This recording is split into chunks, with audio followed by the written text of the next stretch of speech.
अस्सलाम वालेकुम, मेरा नाम है अनस और वेलकम टू थेरेपी स्टूडियो।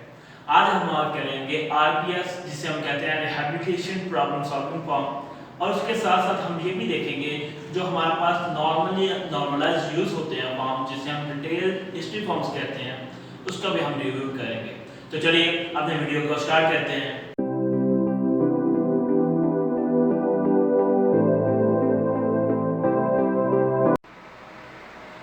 अब हम सबसे पहले देखेंगे आरपीएस फॉर्म को। आरपीएस फॉर्म क्या है कि rehabilitation problem solving form. Rehabilitation problem solving form basically जो हमारा क्लिनिकली जो हमारा बेस करता है ये आईसीएफ मॉडल पर बेस करता है। आरपीएस फॉर्म में जो हमें ये डिफरेंट बॉक्सेस मिलते हैं, इसका मतलब ये नहीं होता है कि हमने पेशेंट से ली ये तमाम इंफॉर्मेशन को इन बॉक्सेस में पुट करना होता है। एक चीज़ को हमेशा जहन में रखना है कि जो हमें मोस्ट रेलिवेंट इंफॉर्मेशन चाहिए होगी, हमने सिर्फ वही ही इन बॉक्सेस में पुट करना होता है।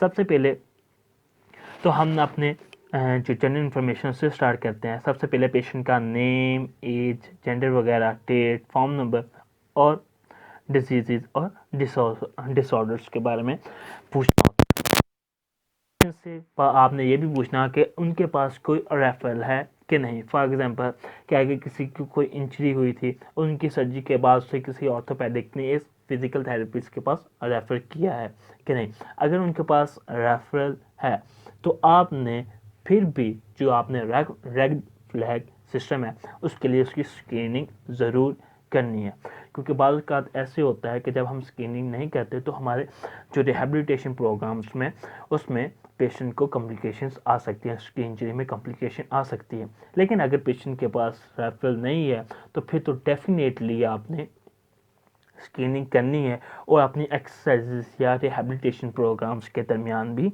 उस पर नज़र रखनी है ताकि हम उनकी इंजरी में कोई भी कॉम्प्लिकेशन से उन्हें बचा सकें। सबसे पहले आपने स्क्रीनिंग कर ली फॉर द रेड फ्लैग। अब उसके बाद आता है कि हमने पेशेंट से ये पूछना है कि उनकी मोस्ट हेल्थ सीकिंग क्वेश्चंस क्या हैं। फॉर एग्जांपल कि पेशेंट्स हमारे पास आया ही क्यों है, उन्हें क्या मसला है। पास का जो कॉम्प्लिकेशंस आती हैं वो हमारी जो डेली एक्टिविटी है, जो पार्टिसिपेशंस है, हमारे जो पार्टिसिपेशंस है उसमें हमें प्रॉब्लम्स क्रिएट करती है। फॉर एग्जांपल एक क्रिकेट प्लेयर था, उसकी इंजरी हो गई और इंजरी के बाद वो अब नॉर्मलाइज तरीके जैसे वो पहले खेलता था अब वो क्रिकेट नहीं खेल सकता। तो आपने पार्टिसिपेशन के पूछने के बाद आपने उस पॉइंट को, जो पेशेंट का फोकस पॉइंट है, आपने भी उसे अपने टॉप लिस्ट में शामिल कर लेना है। मतलब कि पेशेंट का जो रिहैबिलिटेशन प्रोग्राम आपने बनाना है उसमें वो जो पेशेंट्स का पार्टिसिपेशन या हेल्थ सीकिंग क्वेश्चन है उस पर आपने सबसे ज़्यादा फोकस करना है। अब उसके बाद आता है कि आपने पेशेंट से ये पूछना होता है कि आखिर के मैकेनिज़्म ऑफ इंजरी क्या है, कि जो इंजरी का मैकेनिज़्म है वो क्या है, आखिर इंजरी हुई कैसे थी। अब आपने जो इंजरी हुई है उसकी वजह से यकीनन कोई ना कोई बॉडी फंक्शंस में या बॉडी स्ट्रक्चर्स में कोई ना कोई चेंजेस ज़रूर आते हैं। अब आपने ये देखना है कि उसमें जो बॉडी फंक्शंस में या बॉडी स्ट्रक्चर्स में चेंजेस आए हैं उसमें आपको कोई इंफॉर्मेशन साइंस मिलता है जिसमें आपको रेडनेस, स्वेलिंग, वार्मथ, पेन या इम्पेयरमेंट्स इन द फंक्शंस है, तो आपने उस पर गौर करनी है। अब आपको क्या होता है कि जब आपके पास पेशेंट इंजरी के साथ आता है या रिहैबिलिटेशन प्रोग्राम्स की तरफ आप उसे लेके जाते हैं तो आपने उनकी पेन के लेवल्स पर गहरा ध्यान रखना है। मतलब कि आपने उनकी जो पेन हो रही है उसके लेवल पर आपने देखना है कि उनके रेस्ट में कितनी पेन हो रही है और उन पर लोडेड फॉर्म में कितनी पेन हो रही है। और आपने जो पेन के आपने इनकी पेन पर जो आपने एग्जामिनेशन रखनी है, अपनी नज़र रखनी है, उसके लिए हम बेसिकली यूज़ करते हैं विजुअल एनालॉग स्केल, जिसे हम बेसिकली VAS कहते हैं। और इसकी रेंजेस फॉर एग्जांपल 1 to 10 होती है। 1 फॉर ऑलमोस्ट कोई मसला नहीं है, कम मसला, और 10 मतलब कि इम्पॉसिबल है, हम कर ही नहीं सकते। अब उसके बाद हमारे पास आता है एक्टिविटी सेशन। एक्टिविटी सेशंस में अब क्या करते हैं कि जो हमारे पास पेशेंट्स के ऑलमोस्ट 3 ADLs, मतलब कि उसकी daily life of daily activity of the life की जो डेली एक्टिविटी उसके 3 जो हम ADLs हैं उसको पूछते हैं। फॉर एग्जांपल हम उसके बारे में पूछ सकते हैं आपकी वाकई में आपको कोई मसला है, आपको स्टेयर क्लाइंबिंग में कोई मसला है, या आपको आपका बेड प्रिपेयर करने में कोई मसला है। तो इसके भी हमने कुछ ग्रेडिंग है, वो ग्रेडिंग ऑलमोस्ट 0 to 10 होती है। 0 होती है कि कोई मसला नहीं है, कोई प्रॉब्लम नहीं है, और 10 का मतलब ये होता है कि इम्पॉसिबल है, मैं कर ही नहीं सकता। और इसे हम कहते हैं कि पेशेंट स्पेसिफिक कंप्लेंट।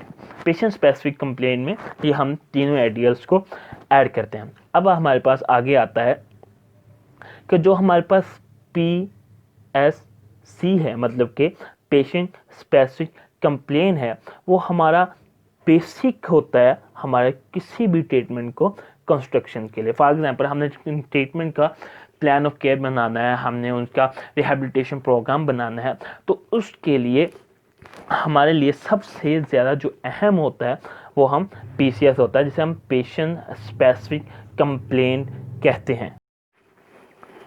अब हमारे पास एक्टिविटी का क्या मतलब है कि एक्टिविटी में सोशल लाइफ जो होती है पेशेंट्स की, जो उसके पार्टिसिपेशन से बिलोंग करती है, हमने उस पर ही ज़्यादा फोकस करना है। और हमेशा एक बात को ध्यान में रखिएगा कि जो आप पेशेंट से इंफॉर्मेशन ले रहे हैं उसमें सबसे जो हमारे इम्पोर्टेंट होती है वो हमारे पास होती है मेडिकेशन। अब मेडिकेशंस में हमारे लिए क्यों इम्पोर्टेंट होती है? फॉर एग्जांपल कि अगर कोई पेशेंट्स हमारे पास आया है, फॉर एग्जांपल वो मेडिकेशंस में हमने हाई BP की मेडिसिन ले रहा है या कोई और मेडिसिन वगैरह ले रहा है, और हम उसे इंडल्ज कर देते हैं हम कोई ऐसी एक्सरसाइज में जिससे उसका BP शूट हो जाए, तो वो हमारे लिए, हमारे जो रिहैबिलिटेशन प्रोग्राम्स आ रहे हैं उसमें हमारे लिए कम्युनिकेशन पैदा कर सकता है। और हमेशा ये चीज़ ध्यान में रखिएगा कि जो आपने को पेशेंट से हिस्ट्री मिली है, जिसे हम सब्जेक्टिव हिस्ट्री कहते हैं, वो आपने हमेशा ऊपर लिखनी है। जो फिजिकल थेरेपिस्ट ने एग्जामिनेशंस करके, जो अपने टेस्ट परफॉर्म करके जो इन्फॉर्मेशन गेन की है या सीख की है, वो हमें हमेशा नीचे लिखनी है। अब हमारे पास एक चीज़ रह गई है जिसमें हमारे पास आता है पर्सनल फैक्टर और एनवायरनमेंट फैक्टर।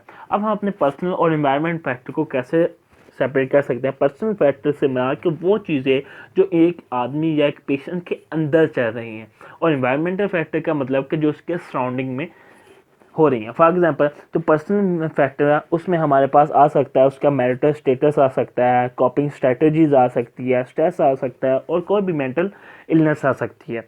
लेकिन जो हमारे पास एनवायरमेंटल फैक्टर्स आ सकता है, एनवायरमेंटल फैक्टर में आ सकता है हमारे पास फॉर एग्जांपल वो क्रचिस से चलता है, उसका घर का जो सराउंडिंग एरिया है वो अच्छा नहीं है, या उसके 4th फ्लोर पर उसका घर है, उसमें एलिवेटर नहीं है, तो ये सारे हमारे एनवायरमेंटल फैक्टर में आता है। जब हम अपना RPS फॉर्म की एग्जामिनेशन कर लेते हैं तो हमारे लिए सबसे पहले जो इम्पोर्टेंट चीज़ होती है RPS फॉर्म की, जो हमारे लिए एक एज ए टूल वर्क करता है, हमारे लिए एज ए टूल वर्क करता है, और यही टूल हमें हेल्प करता है कि हम अपने डिफरेंशियल डायग्नोस जो हमने बनाया है, कि आया कि जो हमने ये RPS फॉर्म से हमें इंफॉर्मेशन मिली है वो हमारे डिफरेंशियल डायग्नोस, जिसे हम हाइपोथेसिस भी कह सकते हैं, उसे ये हमारे सपोर्ट कर रहा है या उसे ये रिजेक्ट कर रहा है।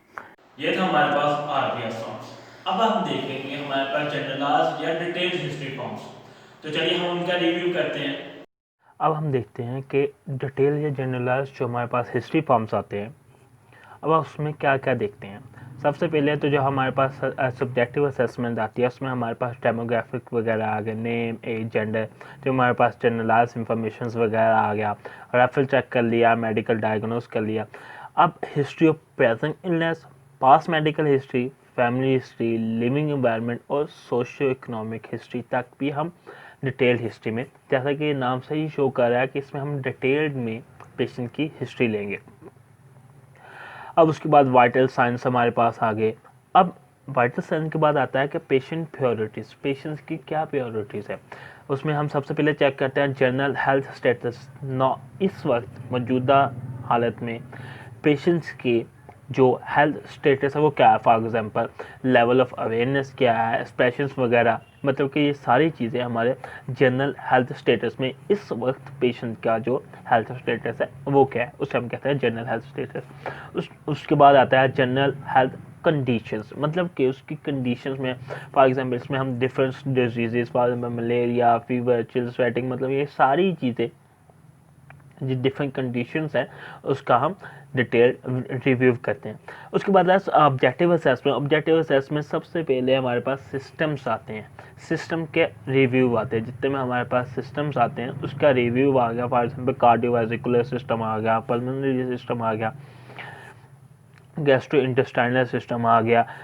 इनका हम सबका डिटेल्ड रिव्यू कर रहे हैं। यूरेनरी सिस्टम, इंटरगमेंट्री सिस्टम्स आ गया, मतलब जितने भी हमारे बॉडीज़ में हमारे रिलेटेड जो जितने सिस्टम्स हैं उसमें हम रिव्यू करते हैं। फॉर एग्जाम्पल मस्कुलोस्केलेटल सिस्टम्स आ गए, ये सारे सिस्टम्स हम रिव्यू करते हैं।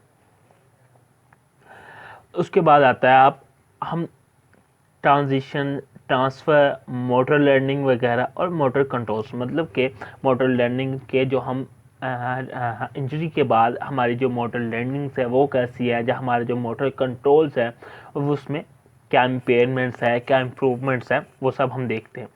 अब आता है हमारी इम्पोर्टेंट चीज़, ये चीज़ रेड फ्लैग और येलो फ्लैग, मतलब कि फ्लैग सिस्टम्स है।